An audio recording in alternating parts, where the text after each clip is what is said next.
Hi, I'm Olivia Albrecht, and I'm joined by my colleagues Joachim Fels and Scott Mather to discuss PIMCO's cyclical outlook. Scott, can you help us understand what you're thinking about in terms of portfolio construction today? Certainly one theme we've been stressing is this defensiveness or resiliency into an environment that's very different for financial asset prices than it was several years ago. That continues to be the case in the year ahead. In general, we've seen a repricing, a normalization of interest rates in the U.S. So certainly on a fundamental basis, the U.S. stands out as having some value in short to intermediate yields relative to the rest of the world.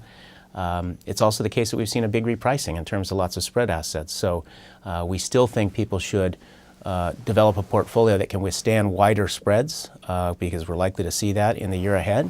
But at the same time, there is some value in certain sectors and certainly in shorter dated credit, especially with respect to where longer dated credit is. There's also value in securitized assets and mortgages, both the non-agency as well as the high-quality agency mortgages, which sort of stand out in the world on a fundamental basis in terms of being attractive. And as I mentioned before, it's likely that inflation index bonds offer some value because the markets appear to have priced in this drag from headline inflation persisting for a very long period of time, which it's unlikely to. And then lastly, it's a sort of environment where there will be some opportunities and other spread assets. Emerging markets come to mind.